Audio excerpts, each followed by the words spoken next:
simplyTravis and Rowdy 5000. And this is show number 2 of the Lamer Gamers podcast. That's technically number 1. 2. What? Don't we have a best of? No, we just did? did? That one. That oh, that one burned yeah. in a fire. Okay, this is show number 1. Yeah, all the audio we have, it's all been crap. Oh God, we've had issues with microphones. Microphones are stupid. All right, so what we're going to be talking about today is the upcoming games for 2019. We're going to talk a little bit about Rowdy's controller addiction. It's bad. It's entertaining. I'll say that. We're going to talk a little bit about our least favorite game of all time, or at least one of my least favorite games, Fortnite. And we're going to talk about surviving gaming with family at the end. So let's kind of start the show with, talking about what are you actually looking forward to this upcoming 2019 year, Mr. Rowdy 5000. Man, look, so we have a big list of games that are coming out right here. And from this game, the one that I am most excited about that's coming out the soonest is Devil May Cry 5. I love the beat-em-up series like Devil May Cry. When I found out that people from Devil May Cry were making Bayonetta, I flipped. It's absolutely amazing. So I never played a Devil May Cry. Mm-hmm. It's Bayonetta-esque, pretty much. Well, Devil May Cry, Bayonetta is Bayonetta. Devil May Cry-esque. Esque. Okay. Keyword is esque. But yeah, they're very similar. Just less witches, right? A lot less. It's more demons and stuff like that. Is it as how do I say this? Sexually charged? No. Okay. Not. I mean, maybe, but well, Bayonetta's a little over the edge in some parts. Yeah, but it's not like Bayonetta sexual, but I'm sure there are a few things here and there. If you've never played any of the Devil May Cry games, don't play DMC. What's the difference between DMC? DMC and Devil May Cry. DMC Devil May Cry was licensed out to another company to make. And it was kind of a prologue origin type story, and people revolted. Was it like a dumpster fire of a game, or was it actually pretty decent? It controlled well. Okay. And it felt like a Devil May Cry game, but the story, awful. Gotcha. Dante is always supposed to be this, or the main character's name is Dante. Yeah, I know that much. I do know that. And he's always supposed to be this cool, suave guy. Well, this is like, and the major defining characteristic of Dante is his white hair. So when they revealed the character design for Dante in DMC, he looked like an emaciated emo teen. Like he had black hair. Okay. And I mean, it explains in the game later how he gets the white hair and all this stuff. So like what we were seeing whenever we were getting out of high school, right? Pretty much. Yeah. Pretty much. But it's the story's a dumpster fire. I enjoyed the gameplay. The story was awful though. So Bayonetta 3 is coming out too this year. Well, isn't it? It had a 2019 release date. And anytime somebody says just a year for the release date, yeah, they push back. To me, that's kind of iffy. So I had bought Bayonetta 1-2 combo on the Wii U. And I only played Bayonetta 1. I never got to 2 because I was getting so ticked off at Bayonetta 1. I really liked it. I liked the controls. But apparently I'm finding out from people I should have played that on easy. Yes. Oh, always. And then go to Bayonetta 2 and play that on easy to normal. So I've got to go back. Didn't they release it on the Switch, though? Like a re-release? It's like one of them is a physical copy, and then the other one is a download. I forget which one is which. But yeah, if you buy the physical copy, one is an actual cartridge, the other is a download. Yeah. I mean, I think I still have the disc somewhere. I gave away my Wii U to somebody post-Harvey. But I could try to put the disc in there, but I don't think it would work. No. Okay, yeah. No. So one that I'm looking forward to that is not like a big release game is Wargroove. You know anything about Wargroove? I've never heard of it Oh, until I dude. just looked down at the screen. Did you play Advance Wars? I did. Okay, it's basically like New Age Advance Wars by Chucklefish, which are the guys that made Stardew Valley. Okay. So it looks amazing. Like, and you can even actually make your own story campaigns and make your own little movies that go along with it. Everything is adjustable, and it just looks really good. The hand drawn animation looks to it. Um, One thing that I thought was pretty nifty is like there are war dogs on it. Now, this is something my wife would like about the game. You know, whenever you're fighting in the games and like all your guys die, they die in the battlefields, not the dogs. They just run off. Yeah. So somebody is happy somewhere. My wife is going to be happy that the dogs just run away instead of dying. But that's one that I'm really looking forward to. I don't know when it comes out, but I know it comes out this year. So it's not a huge game. It's not like any of the other stuff on this list. It's an indie game that just looks amazing to me. So let's see here. On this list, we've knocked out Devil May Cry. We've knocked out Bayonetta. Metroid Prime 4. Oh, yeah. Do you think that's going to hit this year? I'm not sure. I don't know, man. Just because they said, what was it, at E3 2017? Mm-hmm. They were working on it. Correct me if I'm wrong. I don't remember. Yeah. But then it was 2017 because then they didn't show anything in 2018, and I was a little upset. Like I really wanted to see that, but a lot of people are torn on how good it's going to be because Retro's not working on it. So, they're not? No. Because those first three were Retro. Who's working on this thing? Oh, piss! Hang on. Well, we'll look that up while Rowdy's looking into that. One thing about Metroid Prime that I really want to see is gyro controls. I hate gyro controls. I love me some gyro controls in shooting games. It just feels more precise to me. Like Splatoon, I love that stuff. In fact, I prefer it, and I know this is not popular opinion, I prefer gyro dual sticks to mouse and keyboard because the movement just feels too digital for me. Like forward, back, strafe, left, right. The mouse is okay, but I don't like having to, I'll give an example with sound. Move my mouse around and jump and make it hop everywhere is annoying as heck to me. And I'm sure somebody is going to be like, well, you can buy a mouse that can change the DPI settings. And I have that, but I hate it. Yeah, I mean, when it comes to computer games, like if it's real-time strategy, I mean, that's made for mouse. But if it comes to first-person shooter or games like that, I really prefer controllers as well, which we will talk about a little later in this show. Yeah, controllers. So I've been looking up things about this Metroid Prime 4, and the only thing I could find is that it's not being developed by Retro. Okay, well. I can't find out who is making it. I want Metroid Prime developed by the guys that did Xenoblade, or at least I want them to help, because I want a gigantic world. What is it, Monolith Soft? Monolith Soft, and I want it to feel like this world is alive. And they are probably one of the best companies at doing that, especially since Xenoblade Chronicles X. And I honestly think they're part of the magic behind Zelda Breath of the Wild, because they did go in and help and kind of teach them some tips and tricks regarding how to make these huge environments and making them appear alive. So that would be like, to me, if I knew that they were coming in on this, I would feel good. But I have no idea what to expect. I need to go back and play the other ones. There were some rumors that they were going to release a trilogy, and that has not come to fruition. So we'll have to see from there. Do you play any Fire Emblem? I do play Fire Emblem. All right. But, okay, so me and Fire Emblem have kind of an iffy history. Like some of the games from the DS era, I forget which ones were on there. And then one I played for Switch, I was not a big fan of. But I absolutely fell in love with Fire Emblem Awakening on 3DS. Me too. And then I did not like, what was it? There was a remake one?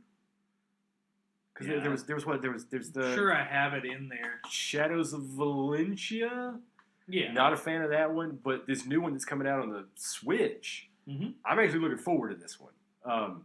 But I have to be able to turn off permadeath. Oh, I don't play with permadeath. I ain't got time for that. Well, I'm terrible at games like that. Oh, same here. Like, somebody's going to die. And it's most likely going to be the one I really like. Oh, yeah, always. Yeah, it's always that person. No, I can't play like that. And honestly, I mean, why the heck am I going to put that much stress on a game that I'm going to have to worry about perma-killing my characters? Yes. I got, I'm not going to come home from work and add more stress to my game or to my day with a game. So another good one that looks like that I'm pretty excited about is going to be Dragon Quest XI for the Switch. Did you play that yet? I have actually never played a Dragon Quest game. Oh man, I grew up on Dragon back when it was Dragon Warrior in America. True. I played the heck out of that game as a kid. I probably never beat it because when you're a kid, you can kind of just play games over and over and over. And I didn't understand RPGs like that when I was a kid. Oh, dude, I love that stuff. And I remember fighting the little slimes and wyverns and all sorts of fun things. It's just something I grew up with, and I haven't played a Dragon Quest or Warrior in a long time. Now, the art style is done by the guy that does the art for Dragon Ball Z. Okay. Or Dragon Ball, whatever you want to say, the series. So all the characters look exactly like Goku. Or his wife, or whatever. But, it still looks really good. The art style looks nice. I have no clue what's going on with the story, but I want it. Well, I know, no logical reason, but I want it. When somebody brings, like, an idea for a game forward, and was it Square Enix, Square Enix is just like, oh, well, we like this storyline. It's going to be a Final Fantasy game. Yeah. Or we like this storyline. It's going to be a Dragon Quest game. And then if they don't like the storyline, then you get scrapped. I don't know. We're going to disagree on this, but I did not like the premise of the last Final Fantasy game. I love the new Final Fantasy. Your boy band and but Monster Hunter boy band show. But the thing is, like, I haven't seriously played a Final Fantasy game since never. And see, that's another thing. Like, I played them way back in the day. Then, I just wasn't a Sony player. But they're all coming out for the Switch. Like, this is supposed to be the big thing this year. Like, there's supposed to be a ton of them coming out in 2019. It's going to be the year of the RPG. See, the last one that I really, really played, it was I want to say it was Final Fantasy VI in Japan, but in America it was released as Final Fantasy III. Gotcha. And it was one that I first got introduced to airships, because apparently every Japanese game in the history of ever has to have airships. Well, I mean, it's kind of a, what is it? Is it Princess Mononoke? No, Nausicaa, Valley of the Wind. Yep. They had things like that in there. So, I don't know, though. That's the thing, like, whenever we look at Japanese culture in our video games and in our animes, manga, whatever you want to call it, tomato, that a lot of that stuff happened in the 80s or 90s, and it didn't come out here till like the late 90s or 2000s. Like Dragon Ball Z, for instance, what I was talking about earlier, came out way later here. So I don't know how were these shows being affected by things like Nausicaa, Valley in the Wind in Japan way before it was in America. Because now, I mean, you can't throw a stone without hitting an RPG without like steampunk junk in it. Well, yeah, but you talk about how long it took for them to come out. I bought a few years ago. It was the oh my god, what's the guy's name that made the Nausicaa and Princess Mononoke? Miyazaki. Miyazaki. I bought the Miyazaki box set, and I was looking up when these came out, and like Miyazaki, his first big movie was actually a Lupin movie, and that came out in 79? Yeah. Question mark? Before I was born? Yes. But I looked at some of these, and there were some released in the 80s in Japan, but then it was mid 90s Yeah. in America. And then, like, you look at the voice cast, Mm-hmm. and what was it in My Neighbor Totoro? Dakota Fanning, I think, played the little girl. And whenever My Neighbor Totoro came out, Dakota Fanning wasn't even born. Yeah. So yeah, there's always this like jump in time. So I don't know. I feel like we're gonna have people argue with us about absolutely. anime. But, hey, I can be really controversial right now and say I prefer English dubs to Japanese dubs any day of the week. Oh, me too.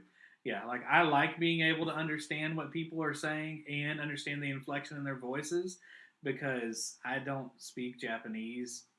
Well, my whole thing about it is you lose some of the emotion in the English dub. Yeah. But if I'm reading the whole time, I'm missing action. Yeah. And I would rather see action than, well, I don't know. The full emotion it's pretty good, but like I don't know, man. I just miss too much when I'm reading. Yeah, well, and not only that, but and there are some games that I prefer to the written word, but you know, with good voice acting, it works. And a big thing was the Legend of Zelda: Breath of the Wild. You know, they came with all the translations. I remember everybody was arguing, you know, which translation was better. Like the Spanish translation is good for this scene, or the English one's good for this one, or you know, they didn't like the voice of Zelda. Whatever. I want to just watch it. I want to understand it. I want to get a sense of knowing who these people are and like they're there with me in the room. Yeah. Otherwise, I wouldn't sit in front of a humongous TV with surround sound. You know? And maybe that's how people are playing these games, you know, with just portable, you know. So that's just me. But I'm getting way off topic. Yeah, extremely off topic here. Speaking of a game that I'm looking forward to being lost in this year is Outer Worlds. New Obsidian, what Fallout should have been. Sci-fi punk-looking sort of game. It looks just so good. There's a lot of good, I guess, gamer publishing pedigree behind this. I mean, you have the two creators from the original Fallout series. Oh yeah. You know, Fallout 1 and 2, the isometric RTS games, and then Obsidian produced Fallout New Vegas, which to me is one of the superior new Fallout games. I preferred New Vegas over Fallout 4. Hey, they make my favorite game right now, which is Pillars of Eternity 2, Deadfire. Which so they have a big pedigree when it comes to RPGs and storylines and stuff. Yesterday I was playing that, and it gave me the choice. Like I found these, so I'm going off on the side here, but you'll enjoy this. So I'm going through this like library that's apparently owned by the Whale with Wael, which is like the god of basically seeing and knowing everything and secrets. And he's a giant tentacle monster with the eyeballs everywhere. So why isn't he the god of sea monster if his name is the Whale? That's another one that is the very odd looking like fish monster, bare-chested, six-breasted monster. It has udders. Yeah, pretty much. It's very weird. But, so it gives you a lot of freedom in this game. And there's like, you're in this library surrounded by tentacles and eyeballs everywhere, because that's how it works in libraries. And most people have never been to a library, so, you know, just so you know, in case. But, so you're supposed to be like reading through the books in the game and matching the history with whatever these pedestals that are covered in like runes kind of give you a hint towards. Well, one of the pedestals allowed me to lick it. Okay. I had to lick it. It was tingly. But the thing... Is it like licking a poisonous frog? It slightly electrocuted me. Oh, I was going to be like tripping out for a second. That's the thing that I love about Obsidian. They're so ridiculous sometimes with their writing. They give you a lot of freedom of choice, and their writers are good. They let you lick pedestals. which sounds absolutely ridiculous, but how many times, well, I've never wanted to lick anything in an RPG, but I'm sure there are a lot of people out there who have wanted to, and now they have the choice. They now have the choice. So if you have a thing for licking pedestals with books on them, it's your go-to game. Well, one thing that bibliophiles. sticks out for the Outer Worlds for me is it seems like it's got a sense of humor, like Mm-hmm. Borderlands almost. I Yeah. loved the sense of humor in Borderlands, and this just looks like a great mixture of Borderlands, Fallout, um, and then other spacefaring games that you've Mm-hmm. played in the past. Because I mean, from what I've read so far, you could go to different planets and things like that. It just looks cool. The Yeah. art style isn't too crazy. Um, it's not meant for super realism, but it's also not that ridiculous cell shading like in Right. Borderlands. It's a good, happy medium. It just looks like, to me, it's going to be one of the games I'm looking forward to the most this year. Right.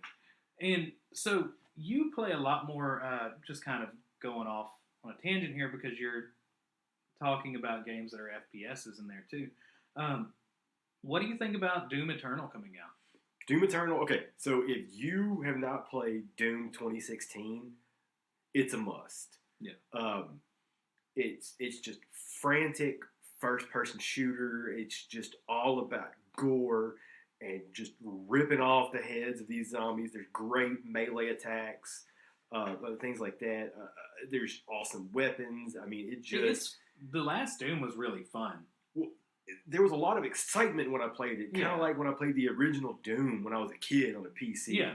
I'd never seen anything like that. And then Doom 16 comes out, and it was absolutely amazing. So the new Doom Eternal, it's going to be more ridiculous. From what I've seen so far, they've added on melee weapons, or almost like bayonet type melee equipping for your weapons. There is, it looks like a grappling hook to where you can jump between different levels. The enemies in the new one, you can see they have new animations for them for the amount of damage that you do to them, and it just looks like it's going to be a continuation of Doom 2016 with all the right things continued. Yeah. And they just make them better. Yeah. I played the Switch version. I never got it on PC. I might have to... Hey, the Switch version was decent. I mean, to be able to run that crazy of a game on the Switch is just magnificent. It was blurry, and they messed up the motion controls, which is the reason why I gave it back. But I had fun with it for a while. I'm looking forward to the next one because it sounds like they've actually patched the gyro controls to work a little bit better with the game. And same thing with Wolfenstein. I know Wolfenstein did pretty well on the Switch, or at least they were happy with the sales.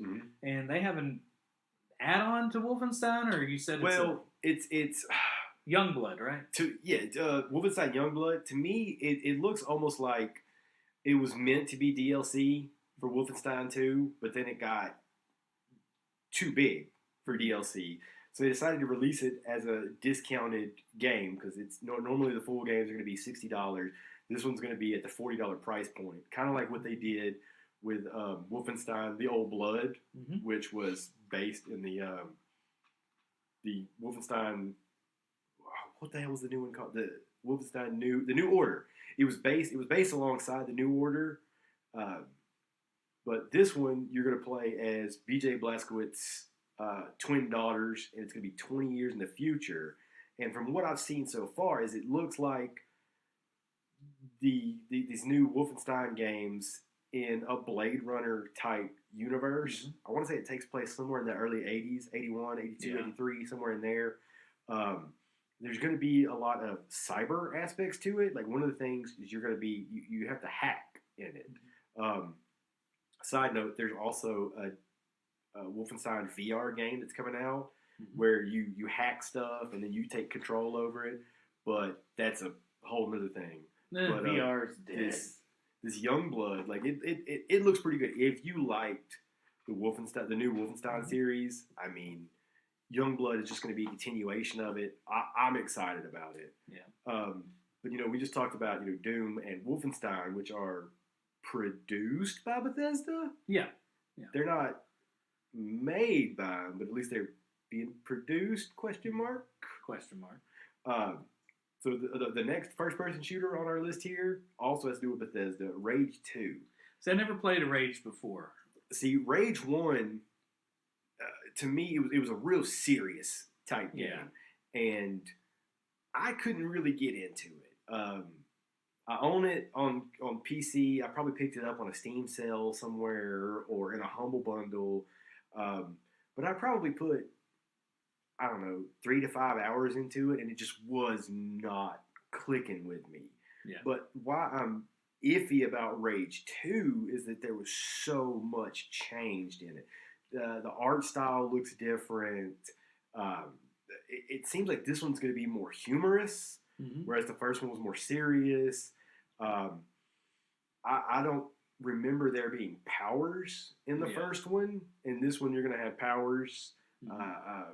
I don't. It's just like a first-person shooter, right? I mean, it's a first-person shooter with RPG aspects, kind of like I hate to say like Fallout, basically, because this game is meant to be more of a first-person shooter than an RPG. Yeah.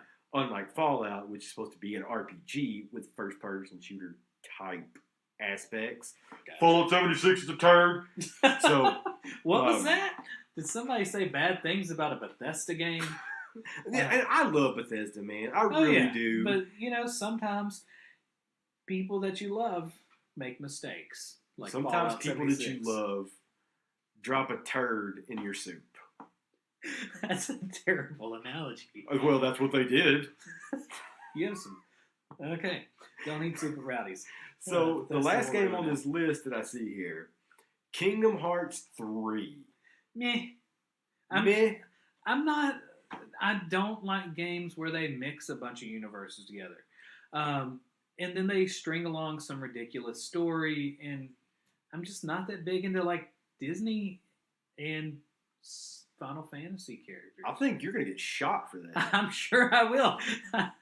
I'm sure it's already over. I've talked bad about animes and stuff earlier. So Kingdom Hearts 3, for me, I'm not going to lie. I played Kingdom Hearts 1 for not long. Mm-hmm. I mean, honestly, maybe 10 hours max. Yeah. I mean, I can't even really remember the story. Because it probably sucked.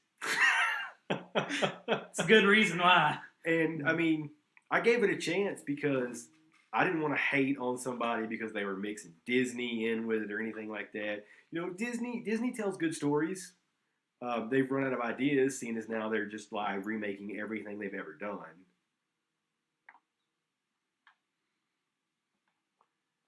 But I mean, I'm not really looking forward to it. So I mean, it's just like I said, I'm not looking forward to it. It just I understand how huge of a game it's going to be and how much time went into it, and people that love the Kingdom Hearts storylines, I'm sure they're gonna fall in love with this, and it's gonna be absolutely amazing for them. Just not for me. Yeah, we've talked too much about it already. Cyberpunk. That looks good, but is that coming out this year, or are they just showing us trailers and blowing smoke? Look, man, I don't know, but I watched a lot of that gameplay video that came out, and it looks awesome. Yeah. So you know where they're not going to show it at, right? E3. Probably. Sony's not even going to be around E3. Well, it's not a Sony exclusive. Oh, it's not? Okay, no. I thought it was. What's it going to be on? It's going to be on Xbox One and PS4 and everything but the Switch. PC? Maybe. Hopefully. Question mark? That's going to be where I'm going to play it. That's going to be my new thing. Saying question mark. Question marks. That's my new thing. We will have to confirm this. You hear it first, ladies and gentlemen. Question mark. Yes. Yeah, it looks cool. I'm excited about it. The universe looks really fun. And it's time for another Cyberpunk game. Yeah, I mean, just the first person aspects and just using the I mean, I say powers, but I'm sure it's cybernetic implants and things like that. Some sort of force it's pretty much mana, but they come up with some other way to say mana. Yeah. Did not know this. Yeah. Not the first game in the series. Yeah, I knew that. I didn't know that. Yeah. But I mean, I'm sure it's a whole new company, and it's going to be completely different than the first game. But you mentioned Sony not being at E3. So why do you think they're not going to be at E3 this year? Okay, my thing, I personally believe they're going to reveal some kind of hardware, and they don't want to reveal it at E3. They don't want to be overshadowed by anything else. Mm-hmm. I think that they're going to reveal this at PSX. So when is PSX? Is it before or after E3? It's after E3. Okay, so and to me that's still kind of squirrely though. Like, why would you want to give? Because Nintendo's doing good right now. Well, but then like they're going to give Xbox a little bit of room to catch up. Well, when it comes to E3 though, the main conferences people want to watch are always Xbox and PlayStation to see, because that's just their rivalry. I mean, Ubisoft puts on some good ones sometimes. Yeah. Bethesda always tries to be over the top and ridiculous with theirs, but people really want to watch PlayStation and Xbox. When it comes to Nintendo, their the Treehouse event they do, to me is freaking brilliant. Oh yeah, you get to actually see them play games and deal with any problems that might actually arise in them. And it's basically 30 minutes of gameplay trailers. They bring out Reggie and Bill, and then a few other people. The guy with the mole above his lip, forget his name. I'm very sorry. I'm not trying to be mean, but I always remember him. He's really good. Yeah. But I love that whole thing. So what was it? Last year they just did 30 minutes of just balls to the wall, game. Yeah. And last year, I'm a huge Sony fanboy. I mean, I freaking love PlayStation. But last year's PlayStation at E3 conference was awful. Did you see it? Oh yeah. They opened it up with the dude playing banjo for the soundtrack. Oh man, flashbacks. Oh, and it was like in a weird church. Yeah, like I thought it was gonna be some crazy cult thing. Like I was about to watch. Are you sure it wasn't a crazy cult thing? Well, I mean, it was weird because I want to say that was a tent they had set up and made it look like a church, but they were trying to recreate a scene in The Last of Us 2. Right. But then there was the interlude where they moved everybody from the tent. Oh, into people the were building. ticked off about that online. Like the people that were like actually at the event were like, "Ah, I getting moved right now over here." Oh, it was awful, man. Yeah. And I mean, in The Last of Us 2 demo, it blew me away. It was absolutely amazing. And then the games that they did reveal, like Ghost of Tsushima, I forget what else now. But once the conference picked back up, it was kind of cool. But when they announced Ghost of Tsushima, or they were going to show it, they did the whole dude with the flute thing. Yeah. And I mean, to me, they just dropped the ball at that conference. Oh, yeah. So what I think they're trying to do is try to recover from that and just do a giant PSX conference, because they're always great at PSX, but PSX stands for PlayStation Expo. Yeah. So it's going to be great. They have to do right there.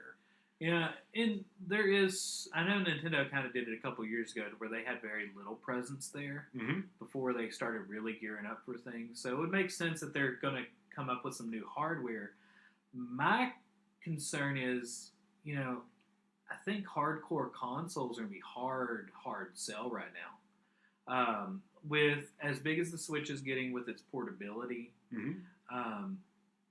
there's just not that big of a gap right now between the PS4 and their newer versions that are like souped up versus PC gaming. Yeah. Because there have been so many breakthroughs for mobile processing.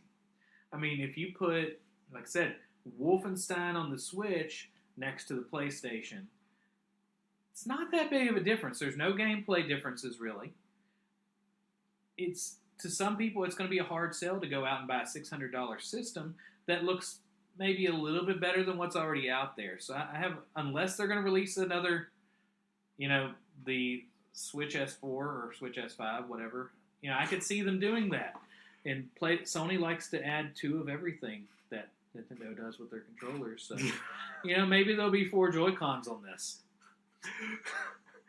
Well, like you bring up the whole difference between them. Like with Wolfenstein 2, I played it on PS4 Pro, and compared to Switch, I mean, it was visually amazing. Right. But I don't know, man. saying that they're going to do the hardware at PSX, I mean, it's just a rumor. I don't have anything to back Right, it up. right. But you were talking about the comparison between consoles right now. Like my Switch, I bring everywhere with me. I mean, it goes in my backpack, and I break it out all the time to play. Oh, yeah. At home, it stays on the dock pretty much, but I still bring it with me everywhere. Now, when it comes to your PS4s and Xbox Ones, and the Xbox One X is the absolute most powerful console you can get right now. Huh. It is the only console that can do true 4K. And see, I actually want something that can do 4K because I have a TV that's just really not being used for 4K. Yeah. Except for Blu-ray 4K stuff. Well, the PS4 Pro, it has HDR, Mm-hmm. and it looks absolutely amazing. I mean, it's all upscaled and looks phenomenal. Right. But there are going to be a lot of people out there that are like, oh, well, the Xbox One, it has more teraflops. I don't even know what a teraflop is. They're like flip-flops that are terraformed. For pterodactyls? Yes. Okay. Yeah, so, absolutely. I prefer the PS4 Pro just because of, or I prefer PlayStation just because of the first-party games. But honestly, Microsoft, the way that they're pushing their, Games Pass? Mm-hmm. I think is what it's called. The way they're pushing that and putting out games like Sea of Thieves. I know Sea of Thieves didn't do well. Yeah. But, I mean, if you had Games Pass, day one, you got to play Sea of Thieves. State of Decay 2 also won, didn't do too well, but you got to put it out in Game Pass, and you could play it right off the bat. I actually looked up to see if I could do Game Pass for PC, because that is absolutely amazing. Yeah. I think I have Killer Instinct on PC I because do have it on PC. On Xbox One, so I could use it on PC. I sold my Xbox One just because there weren't enough first-party games, and then they did the Xbox One X. So I wish I would have. Well, see, to me, there's just not enough difference in Xbox and PC to want to go to the Xbox system. Exactly. Like I could rig up my PC to my TV, but then it's just a hassle, and I don't do it. Well, when it comes to PC gaming, the reason I was looking into the Game Pass for PC, if Xbox or if Microsoft makes all their first party games able to play on PC, I will snatch up Game Pass as soon as that's available. Oh yeah. Just because I really like the Gears of War series and stuff like that, but a lot of the first party stuff, when it becomes available on PC, I'm totally there. Oh, Man, yeah. we got off topic from the PSX. Absolutely, but that is okay. And because all I'm going to say is I just don't think they're going to be this year because aliens. Yep. I'm just as sourced as the History Channel now. You're welcome.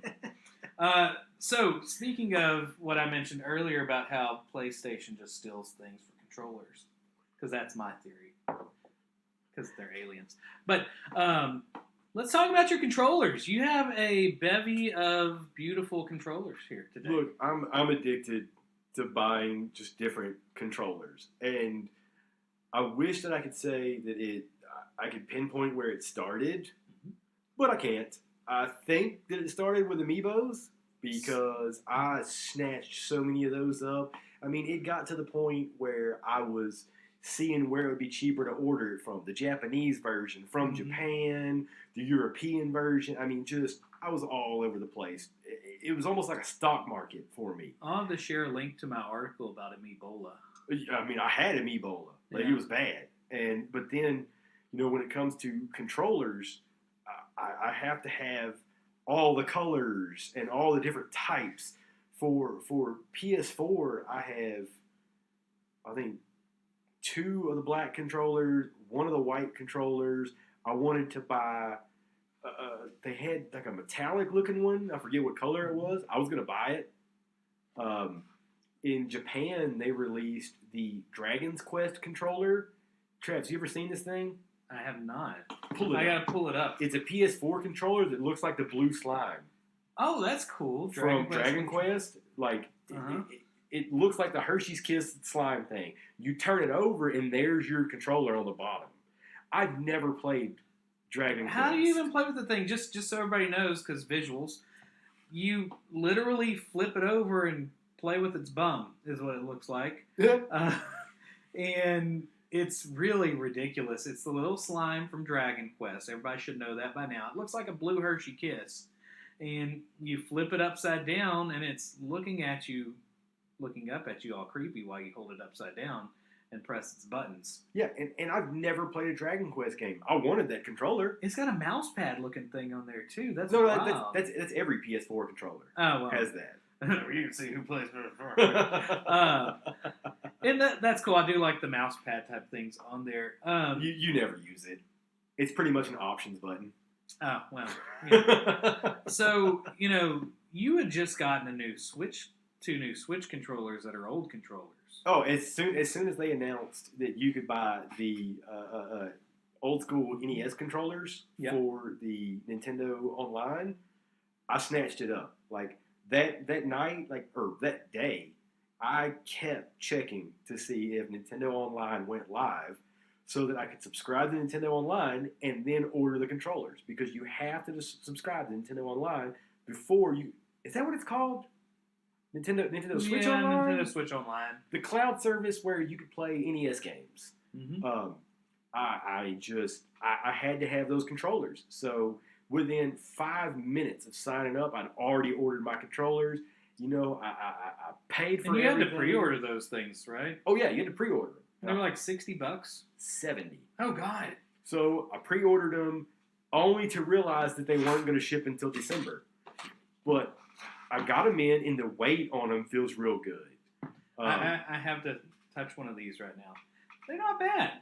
No, they're really not. And they got a little L and R button on the top. What's funny is I actually used them to try and play Celeste the other day. Mm-hmm. Would not suggest it. Yeah. But it does have enough buttons to play Celeste. Man, these have some weight to them, too. I mean, yeah. They feel nice in the hand because, the good thing about the old NES controllers was that they were great for sibling fights because you could use them like nunchucks. You could swing them, so, weight. You could straight up beat your little brother with these, and they would never break. It was wonderful. They might break your little brother. And True. Those, for people that are in New York City right now, nunchucks were recently allowed in New York City again.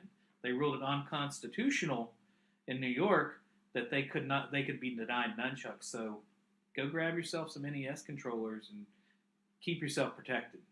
There's a guy I work with that started talking about how you can open carry swords in Texas now. Oh, yeah, that's been a thing. What? I remember the day that happened, and I was driving down the road, and I swear a guy had a sword walking down the road. You can't read a science book, but you can open carry a just sword. Ain't right. that ain't right. I cannot say that as an educator. I mean, we got NASA, we got all that other good stuff. So, but this whole controller addiction, like it started to get out of hand, man. Like I found 8-bit dough. Yeah, that's like the big thing I'm looking at on the table. Man, that company, I bought 2 controllers from them just because I wanted the NES version and the Famicom version. So I bought those, and they were really good for a lot of the multiplayer games that I was playing at the time. And then they released their, what are they called? The SNES 30 Pro. I bought and they make good quality controllers. Oh, they're great quality. I bought the SNES version and the Super Famicom version of those as well, and I actually used those for a lot of Steam games. Mm-hmm. Also forgot to mention, I have 2 Xbox One controllers. No Xbox One. Well, I mean, for PC gaming. Well, yeah. What I use for PC gaming is a little adapter, a Mayflash adapter, and I use my Wii U Pro controller. Like, it's still floating around, and it works great. I hear, though, that the Switch Pro controller works on PC games now and might have the gyro enabled. I bought one of the Steam controllers because of the gyro. Oh, I have one of And those. I rigged up Battlefield 1 Ugh. to play gyro-enabled games, and it was actually pretty legit. I didn't like I don't care for the little thumb pad things that feel like a mouse pad, though. They're a little weird, but like you get used to them for but, certain games. You know, that's the problem. You have to get used to it. It doesn't just feel right automatically. Well, I mean, it's. Have you tried playing an RTS game with them? No, I have played a little bit of RPG on my TV, though. Some of the RTS games playing with them are really cool because you get the tactile feeling of the controller, but you can also do clicks like with a mouse with some of those. But then I forgot to mention my Switch controllers. Yeah, dude. How many different colored controllers do you have? All right, so I had the original gray Joy-Cons that came with my Switch. God, I wanted the neon ones, but they sold out so quick. I was at work when pre-orders went live, and I was a little busy, so I couldn't stop and get it. So I should have ordered red and blue Switch. So I regret the gray controllers. Well, I got the original gray ones, and then we decided one night that we were going to do the shell conversion. So I bought the see-through purple ones. Yeah, and I have the see-through blue ones, and I was actually just pulling up our counter from that night. Oh my god! So just so you know, taking apart a Nintendo Switch controller is a form of torture. It took us 2 hours to do it. Our first one didn't go as hard, and they're not exactly the same. Like there are some differences on the controllers. Yeah. And so we pulled up these Joy-Cons.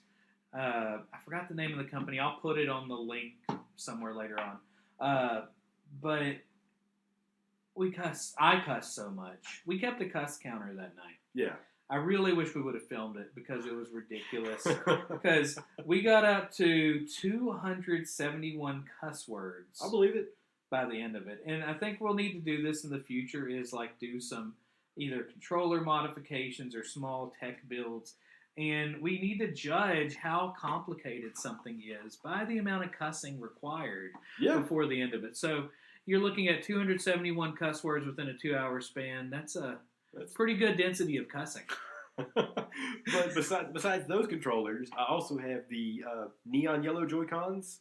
Those are pretty. I'm jealous of those. Those are really awesome. But then when it comes to Pro controllers, I pre-ordered the Splatoon Pro controller, which has the green and pink ones, right? Yeah, the green and pink handles, and then like the paint splatters on it.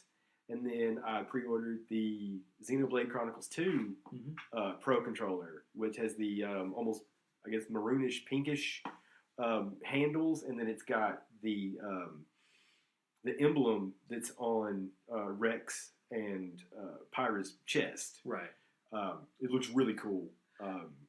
So what, just kind of like, I guess to come towards the end of it, what would be your favorite controller that you've used and your least favorite garbage controller? Oh my god. Because I can tell you my garbage controller right now. Oh, I guess I'd have to say garbage controller is this retro flash thing. I just showed him today. God, what is it? The Hyperkin? It's for the Retron 5. So here, hand me this real quick. People need to understand this. So this thing, Rowdy was saying, it feels like mouse clicks, and you can kind of hear that clickiness on the buttons. It's awful. Listen. Oh, that's analog stick, and it's so bad. So it's this ugly thing that is like a rectangle that looks like it's been beaten on the corners. There's no like A, B, Y, X. It's just plus, minus, and directional keys like you'd expect on the Switch. Yep.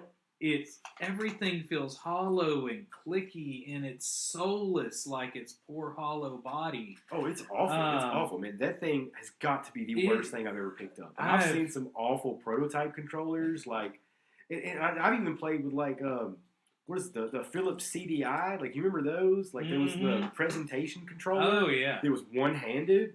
Yeah. That was awful. I played in the late 80s. There was a Nintendo wireless controller. Yeah. That thing was awful. It was for the NES. It didn't work unless you were like had your arm straight out pointing at the receiver, and you were within like 2 feet of the receiver. That pre-wave bird. Oh my God, it was a turd. But if I had to say my favorite controller of all time, and this is not making up like, I would mix this and mix this. My favorite would probably be the Xbox One controller. Oh, and see, I hate that controller. Well, you're dumb. It feels rounded. I hate the feel of the control pad. Why is it your favorite controller? It's my favorite controller just because. No, not taking it. The Xbox 360, because the control pad on it was more rounded than the Xbox One. That. To me, it was the contours of it felt the best. Yeah. So using that to play PC games to me it just felt the best. And I know I love Sony and I play the hell out of the PS4. And the PS4 controller really is comfortable, but it has the trackpad in the middle of it that just now is only used for basically a select button. Yeah. I mean, it had good potential, but they just dropped the ball with it. See, the thing that drives me crazy about the Sony controllers are the placement of the joysticks. I don't like the middle joysticks down in the center. My favorite controller has to be the Wii U Mega tablet controller, just because of how widely spaced it is, but the placement of the joysticks. Okay. The Switch does a good job on the Pro Controller joysticks placement, but not the Joy-Cons. They hurt my thumbs after a while. My hands are too ham-hockish. See, in the Switch Pro controllers, those are the closest things I've felt to the Xbox 360 controller. Yeah. From the recent generations. And those are really good. I really like them. I've pre-ordered 2 specialty ones. I had to stop myself from pre-ordering that. What was it? The Smash Bros. Pro controller. I don't need any more Pro controllers. Speaking about things we don't need, let's talk about this free game that has put out a $3 billion profit for the company, Fortnite. Now, the company reported $3 billion in profit this year. It wasn't just from Fortnite, but that's $3 billion with a B. B as in boy. Rowdy. B as in bitch. That's a lot of money. Rowdy just assumed that profit's gender, and I think we need hate mail for that. But so the thing that drives me crazy about this is that not necessarily that they're making money, but it's the vehicle in which they're driving that money in dumpster trucks into their bank accounts. And that to me are it's the dances. That's really what get kids into the game, are the choreographed dances that other people created. And it's not like it's a new thing that this is a problem. It's a big ethical question going on right now. And it's punctuated by all the people suing them. Now, so here's the thing. When this came up a couple of months ago, or I guess weeks, whatever, when people started talking about the dances and stuff like that, I thought, oh, well, that's kind of dumb. Why are people even paying attention to this kind of thing? But if you look back on it, Fortnite is huge. It's a huge milestone in the gaming industry. Right. I mean, we're talking as big as when Mario hit the scene, when Halo hit the scene, things like that, because there are so many people that play Fortnite that never played games prior to this. It gets so many people in there, and I did not realize how big these dances were. I mean, I played a little bit of Fortnite when it came out on the Switch, and I really did like it for what it was. I was able to sit down and play for a little while. I mean, I always got destroyed because I'm terrible at competitive shooters. But only for what one person gets to win anyway. Well, for what it was kind of fun. Yeah. But I never really did any of the dances in the game. But it caught my attention when my wife started talking about it. Now, my wife is an educator, so when she goes to work, she sees all these kids doing these dances. And she's talking about how it's just nonstop. Kids are interrupting class to do these dances. It's true. I've seen it. And then Travis is an educator as well. Educate peoples. So he sees these kids nonstop, like they're in the hallway flossing. Not their teeth, by the way. This is a dance. Which to me, in my day, flossing meant you were showing off your money. Oh, really? I didn't even know that. Because you don't listen to rap. Oh, yeah. But I didn't realize just how big this was. So then I finally looked into it. I started looking at these dances because, people are talking about how, they're ripping off all these people. I was looking at one channel about mixing and mastering music, and there was a guy on here who was mastering some hip hop music or some hip hop beats, and he started talking about Fortnite out of nowhere, saying that you give people who make music credit, and you give people who write vocals credit, but you're not giving people credit who came up with these dances. And see, the thing that bothers me the most is that it's one thing to give credit. I still don't think that's enough, because the thing is, you can actually transcribe dances and choreography or choreographic notation, whatever you want to say. I don't know what you technically write, but you can actually write down dance moves and transcribe them to where they can be copyrightable. Okay. Now, the problem is none of these people did that. However, to me, this is such an ethical issue, but it's not surprising with the company this is coming from. Epic was bought by Tencent, or has a 40% stake in the company, which is a lot. Which they basically are like a puppet, and they're just making them talk. Okay, but Tencent has no issue just freaking stealing major components of games and throwing them in there. I know, I believe the people that made PUBG actually sued. Tried to sue Fortnite, and the guy threw it out. But to me, this should be a major lawsuit, and I hope one of these actually stick, because they make money directly off the dances. I think I was reading that it was $9.50 in V-Bucks to buy one of these dances. Is it that much? Yeah, dude. And it's usually like within a pack, so I'm sure there's other junk that's already in the game that you already downloaded, but they only let you unlock it. But, so here is my list of the things that they've stolen. First of all, the most atrocious thing they stole to me, they stole the Turk dance from Scrubs. It's an amazing dance. It's the best. To an iconic song. Yep. And the dude made it. It's not like he stole it from anywhere. They made it for the show, which would be very surprising to me that they don't have it copywritten. Well, but then who has the copyright, though? It'd probably be the company that owns the show. Okay. So that's where I think they should sue from. However, he has not mentioned anything about it. As far as I've seen on his Twitter, I haven't seen much about it. But they only call it dance moves in the game. Mm-hmm. Yeah, that's silly. The next one is Millie Rock Swipe It, is the name in the game of what it's called. I don't even know what this is. I just think it's funny. I can see why he goes by Millie Rock, because his name is Terrence Ferguson in real life. That is a super hardcore rapper name, Terrence Ferguson. Let me tell you. Next one, the big one that has shown up recently is the dude that played Carlton in The Fresh Prince of Bel-Air. Mm-hmm. His dance is called the Carlton. Like, he made it. And he's suing, and I hope he gets it. Now, so to play devil's advocate on this one, though, okay, a lot of people are saying that he modeled it after it was a combination of two different things. Mm-hmm. I don't know, some Eddie Murphy dance or something like that. But at the same time, he drew influence from it. He didn't 100% copy him.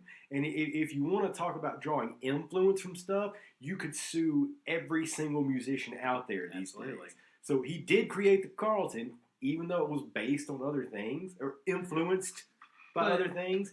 But it's called the Carlton. The difference is, in Fortnite, the people that are doing the animations are looking at these dances frame by frame and recreating them to be exactly on point.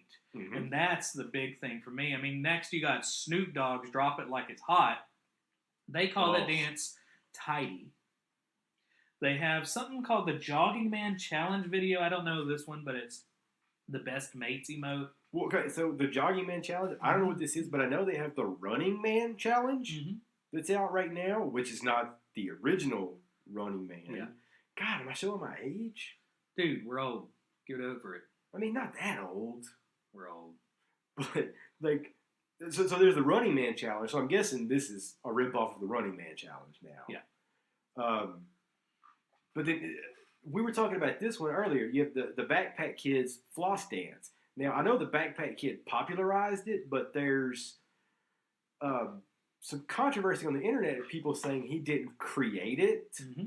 Now, I've only seen his videos. Yeah. And I've never seen a video that was dated prior to that of somebody else doing it. But, I mean, this kid popularized it. To me, this kid made it. Yeah, and so fun thing is, he's not actually suing. It's his mom because he's not old enough. I read that earlier. But here's my devil's advocate question. So he didn't create the dance, but he made it popular, and that it's basically part of his reputation. Fortnite's kind of doing the same thing by popularizing some of these dances. Mm-hmm. So do you consider that? I guess that's where the ethical question comes into play. It's all ethics. Yeah. And what is going to be actually legally suable? Like, what can you get money from? And to me, if I was like the lawyer in there, I would say, look, this is technically the viral advertising method to get kids to play the game. That is how I would approach it from the bench, saying, look, we should get money because guess what? You're using what I created, what I've done to sell your game. But there's a huge difference between legality and ethics. True. So when it comes to legality, I'm going to bring up a ridiculous case. You remember the song Blurred Lines? Yeah, no, maybe. Okay, so Blurred Lines was the song of the summer, I don't know, 2016, somewhere in there. It was Robin Thicke, and it had Pharrell Williams. Oh, I don't know the song, but yeah, I remember kids talking about it. Okay, so I blacked out that year. The estate of Marvin Gaye was suing because they're stating that Pharrell Williams stole Marvin Gaye's music to make the beat. Now, when it came down to the court case, they got the actual audio thrown out. They couldn't use the audio as evidence. Now, okay, that's pro you. You're making a weird face. So the estate of Marvin Gaye got the audio thrown out and used as evidence the sheet music. So you have a piece of paper in front of you that has the notes for the song. Can you read sheet music? I cannot. Can the average person read sheet music with no musical talent? Probably not. Okay, so you take a jury of 12 average citizens who most likely don't have any type of musical training because they would have weeded them out prior to that, like the lawyers do. Yeah. So you had 12 pieces. You have 12 people who have this sheet music in front of them, and they see some dots on there. They're like, "Wow, these dots look very similar to the dots on this one." And the estate of Marvin Gaye won. That makes sense. So this comes between ethically getting the audio thrown out, because I've listened to both tracks, and to me there's influence, but I don't think he stole anything. So I think that's where this whole Fortnite thing stands. Legally, they can do it. Yeah. Ethically. And see, that's the thing. I would disagree, because I know where they're going to have to do is show that there are punitive damages to the people who do these dances. And I think that's going to be the thing that's going to be hard to show, because that's normally what you got to do when you're suing somebody. So that's, I think, going to be where it's going to be hard to convince a jury that, yes, this is affecting me negatively. But I really think it's time for some judge to stick it to one of these people that are, or companies that are just stealing for their games. They should at least compensate them for a percentage of what they're making off of these, in my mind. But like you said, does that, work ethically or not? So exactly, man. I personally believe, like you, they need to kick back some money to all these people because you know it's kind of like when music is so. I'm going to use a lot of music analogies because it's what I know. When you sell a song, like so, a song is average 99 cents. Yeah. A lot of that is going to go to the record companies, the producers, the writers. It just kind of trickles out. Down. Yeah. So the artist who actually performed the song is going to get cents for every song they sold. Now, let's say you said it was what, almost $10 in actual money? $9.50 for a pack that has one of the dances. Okay, so we'll say $9, and we'll round it up to $10. We'll say the dance itself is $2-3. If you were to kick back a quarter, 25 cents for every single one to kick to these people who made these dances, to me that'd be worth it. Oh yeah, because kids are buying them up so much. Yeah, and that's the thing. I mean, and there are some that are built into the game, but not very many actually. But you're looking at a company that had just posted $3 billion with a B dollars. Bitch, that's a lot of money. That's a lot of profit, and I think it would be one. They really ought to just give these guys some money to make them a little bit quieter, show that they're ethically compliant, because this is making them look bad. And Fortnite is on the downslide right now. I know it doesn't look like it with all that money that's going to them, but popularity-wise, like I work with K through 12 kids. I can see it's happening. Yep. When a game's about to be going down, whenever they make fun of the games by calling them things like fork knife. And that's what I keep. Fork knife. Do you play fork knife? And that's kind of what they're asking each other. Then they make fun of the game. So I'm starting to see this. High school, like they're done with Fortnite. They've been done with Fortnite for like a year. Junior high, which are like the younger brothers and and sisters, think it's still cool, but they're even making fun of it. And it's about to move down to middle school. It's almost over. Okay. The next big thing is going to happen. I don't know what it is, but it's coming soon. So, I think we're going to end that one and move on to our last segment, the How Do You Survive segments that we normally do. And so today, how do you survive gaming with family during the holidays? So, the thing that, honestly, you probably don't want to go too far out of the box with this one. I'd play a board game with most of your family. Yeah, exactly. My family, it's most of the time me, my brother, my wife, my parents. We have little small get-togethers, and we're all adults.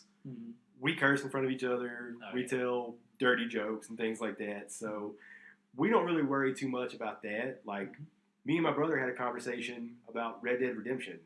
With our family. We were talking about the ridiculous physics in the game. You know what I'm talking about? I know horses, yeah. But, we do. I also have bigger family get-togethers where cousins of mine have elementary grade children or a little older like that. I have nieces and nephews that are in high school, junior high age.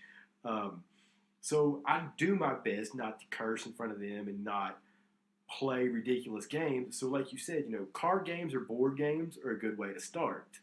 Yeah, I mean, your wholesome, big family get-together games, to me, like, could be Yahtzee, Uno. Phase 10 is actually pretty legit as a game. Not a lot of people play it, but that's one that we do.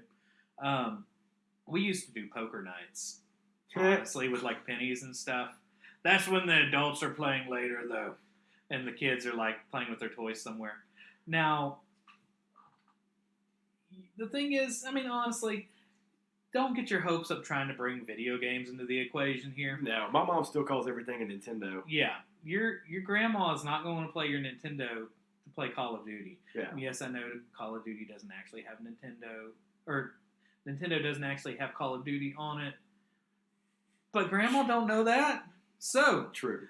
Don't even try. It's not going to work. Now, if you do, though, like, there is a game that you can sneak that in if you actually want to sneak video games in, and that's Jackbox games. But you gotta be a little on the edge with that because, one, you gotta warn everybody they need to charge their devices. Yes. The whole game is basically on a phone. Like you boot it up via Steam, Switch, PlayStation, Xbox, whichever. But the whole game is played on your device: iPad, iPhone, Android. I think the only thing I couldn't play it on was a Kindle. Yeah, so you're going to need some sort of device to play it on. Now, the thing is, though, most games are pretty safe. There are some fun games. They're like trivia games where you don't know jack.